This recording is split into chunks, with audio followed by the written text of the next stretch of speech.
Bonjour, bonsoir à tous de partout où vous nous suivez. Ça dépend de dans quel coin du monde vous vous trouvez. Bienvenue à votre deuxième numéro du magazine intitulé Dis-nous FNK, présenté par le vôtre, Maître Freddy Kongolo Kajingulu, avocat au barreau près la Cour d'appel de Kinshasa Matete.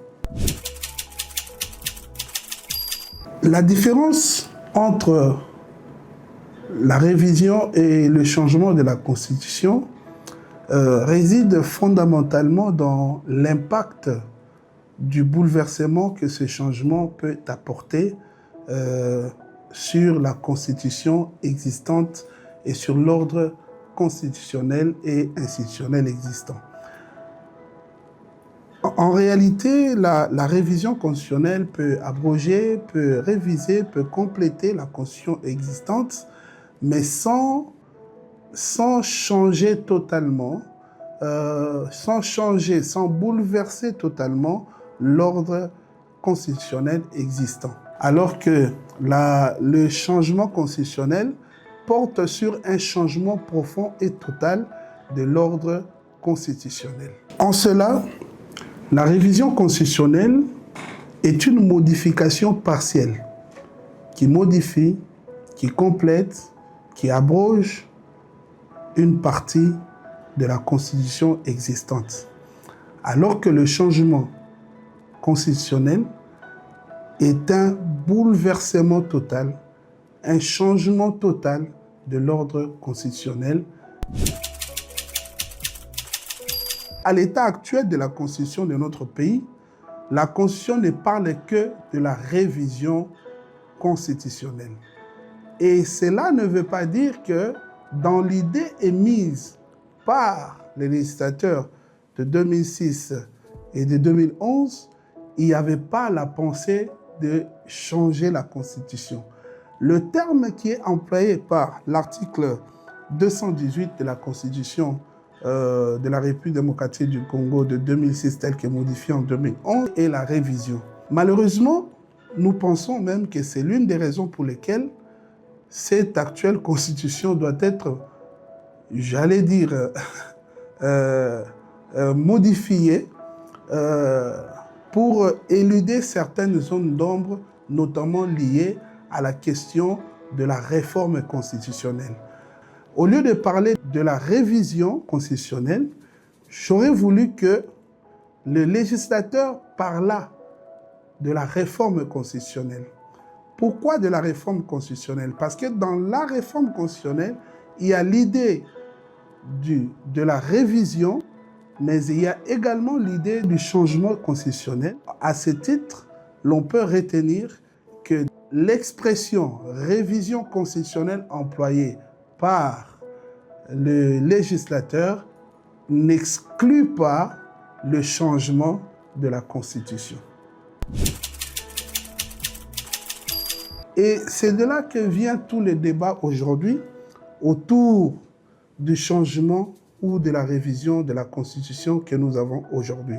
Parce que si la Constitution avait parlé de la réforme et qu'elle avait nuancé la notion de la révision ainsi que du changement de la Constitution, ces débats aujourd'hui n'auraient pas eu lieu.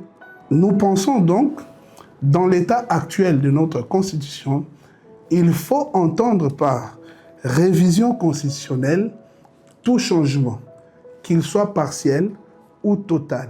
Mais tout changement ou toute modification à apporter à la Constitution, toutes les questions se rapportant à toute modification de notre Constitution sont actuellement régies par les articles 218, 219 et 220 de notre Constitution, qui malheureusement ou malencontreusement sont repris sous le titre de la révision constitutionnelle.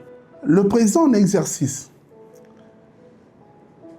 parce que nous parlons de la République démocratique du Congo, qui a déjà effectué ses 2 mandats, parce que la Constitution dit que le président est élu au suffrage universel pour un mandat de 5 ans, une fois renouvelable, ou renouvelable une fois seulement. Cela implique qu'après le deuxième mandat, le président de la République en exercice ne peut postuler pour un troisième mandat. Mais lorsqu'il y a changement de la Constitution, c'est-à-dire bouleversement total de l'ordre constitutionnel et institutionnel, comme nous l'avons dit, le président qui a déjà épuisé ses 2 mandats a le droit ou peut se représenter à un prochain mandat parce que tout simplement, l'ordre juridique a été changé. Ces 2 premiers mandats étant régis sous l'ordre juridique ancien, il a le droit de se représenter dans l'ordre juridique nouveau et de postuler comme candidat président de la République. Oui, quelqu'un me poserait la question. Ça veut dire, même l'ancien président, que je me réserve de citer les noms, peut se représenter. Je dirais oui, il peut se représenter à condition qu'il ne soit pas frappé par des sanctions d'inéligibilité, comme c'est le cas en République démocratique du Congo. Donc, je ne vois pas comment un rebelle, condamné à mort par la justice, peut briguer encore un mandat. Mais si c'était un citoyen honnête, qui avait respecté les lois de la République, il aurait bien sûr eu l'occasion ou le droit de se représenter. Une autre question brûle les lèvres de tous les Congolais. Pourquoi le président de la République, son Excellence Félix-Antoine Tshisekedi Tshilombo, doit-il seulement lui bénéficier de ce renouvellement, voulais-je dire, de mandat après un changement de la Constitution? Ne confondons pas les choses. L'objectif poursuivi ici n'est pas de se donner l'opportunité de briguer encore un mandat. Ça, c'est fausser le débat. Le débat est que la Constitution, nous, Congolais, j'en fais partie, nous avons constaté, et malheureusement avec ceux qui sont actuellement dans l'opposition, que la Constitution a des problèmes que nous devons régler. C'est ça le sujet. Le sujet n'est pas le mandat. Le sujet, c'est que la République doit se doter d'une Constitution qui puisse fluidifier la gestion de la République, qui puisse protéger l'intégrité de notre territoire et qui puisse amener la prospérité au peuple congolais. C'est ça le débat. Le débat n'est pas le mandat. Et puis, de toutes les façons, si ce n'est pas le président Félix-Antoine Tshisekedi Tshilombo qui en bénéficie, quelqu'un d'autre en bénéficiera. Alors pourquoi attendre?